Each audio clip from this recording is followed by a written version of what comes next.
Hello guys, once again welcome to my YouTube channel Knowledge Hunter. तो आज के video में हम लोग जो है देखने वाले हैं conversion of glucose into fructose. मतलब ग्लूकोज का फ्रक्टोज में जो है वो फॉर्मेशन कैसे होता है। कभी कभी आपको एग्जाम में ये भी पूछा जा सकता है कि एल्डोज का कीटोज में फॉर्मेशन कैसे होता है। तो आपको सेम यही टॉपिक ही लिखना है, क्योंकि एल्डोज के अंतर्गत जो है वो आपका ग्लूकोज आता है और कीटोज के अंतर्गत जो है वो फ्रक्टोज आता है। तो टोटल यहाँ पे 3 स्टेप में हमारा ये टॉपिक कंप्लीट हो जाएगा। सबसे पहले हम लोग जो है वो ग्लूकोज से ओसाजोन बनाएंगे। ओसाजोन से यहाँ पे आपका ग्लूकोजोन बनेगा। ग्लूकोजोन से यहाँ पे आपका लास्ट में फ्रक्टोज बनेगा। तो क्लियर हुआ, चलिए स्टार्ट करते हैं। तो सबसे पहले देखिए ग्लूकोज का फॉर्मूला जो है वो आप देख लीजिए। यहाँ पे ग्लूकोज का रिएक्शन जो है वो हम फेनिल हाइड्रोजन के 3 मॉलिक्यूल के साथ जो है वो कराते हैं। फेनिल हाइड्रोजन का फॉर्मूला आप देख लीजिए C6H5NH2। तो इसके 3 मॉलिक्यूल का रिएक्शन जब हम ग्लूकोज के साथ कराते हैं तो हमारा ग्लूकोसाजोन, या जिसे हम ओसाजोन भी कहते हैं, उसका फॉर्मेशन होता है।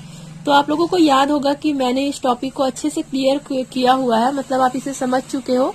इस वीडियो का लिंक नीचे डिस्क्रिप्शन बॉक्स में मिल जाएगा अगर आप लोगों को इसका मैकेनिज्म समझना है कि किस प्रकार से हुआ है। टोटल 5 से 6 स्टेप में इसका मैकेनिज्म कंप्लीट होता है। तो वीडियो जो है वो आप देख सकते हो। यहाँ पे मैं फिर से उसी चीज को रिपीट नहीं करूंगी गाइस, क्योंकि ऑलरेडी मैं आप लोगों को ये बता चुकी हूँ। तो पहला स्टेप आपको क्लियर हुआ। ग्लूकोज का रिएक्शन जब हम फेनिल हाइड्रोजन के 3 मॉलिक्यूल के साथ कराते हैं C6H5NH2, तो यहाँ पे आपका वाटर के 2 मॉलिक्यूल जो है वो बाहर निकलते हैं।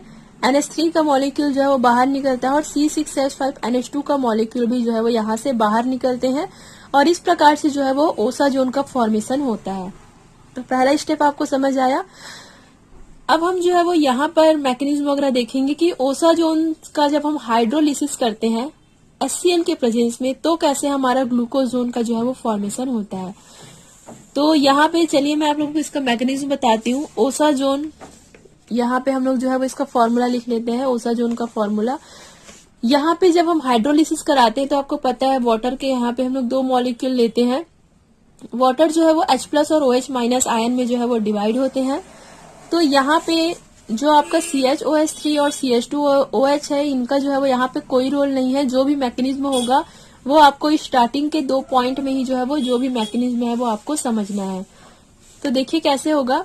यहाँ का जो 2 OH- आयन है वो जो है वो इन कार्बन के साथ जो है वो जा करके अटैच हो जाते हैं।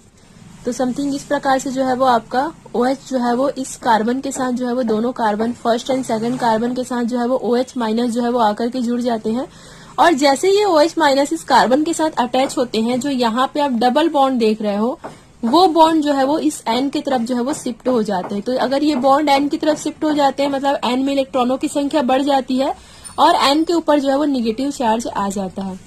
जैसे N के ऊपर निगेटिव चार्ज आता है, यहाँ का जो आपका H+ है, क्योंकि यहाँ पे 2 H+ है, तो दोनों H+ जो है वो इन N के साथ जो है वो आकर के जो है वो जुड़ जाते हैं। तो समथिंग आपका इस प्रकार से जो है वो बनता है CHNH_NH तो यहाँ पे देखिए HO जो है वो जुड़ा हुआ है, OH जो है वो कार्बन के साथ जुड़े हुए हैं। तो जब ये OH जो है वो कार्बन के साथ जुड़ते हैं तो यहाँ पे H और O के बीच जो बॉन्ड है वो बॉन्ड भी जो है वो इस तरफ शिफ्ट हो जाते हैं और यहाँ पे डबल बॉन्ड जो है वो आ जाता है, मतलब C_O।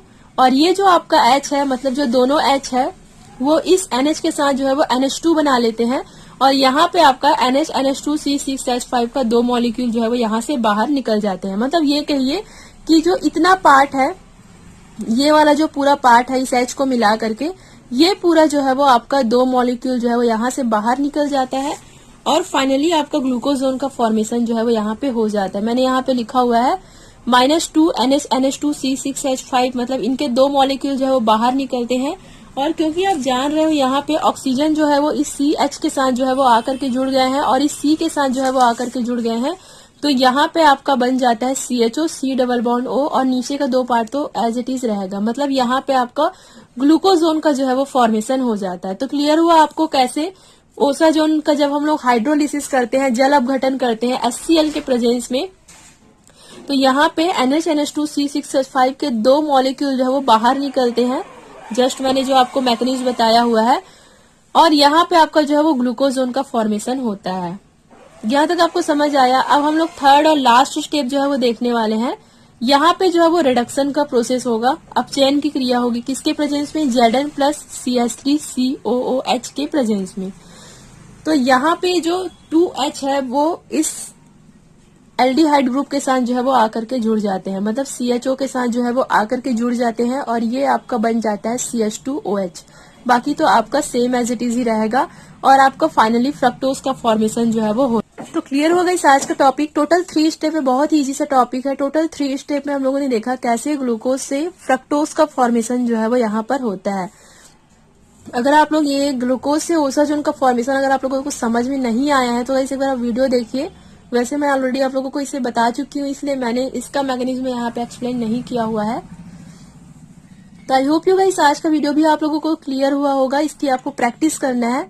And thank you so much for watching.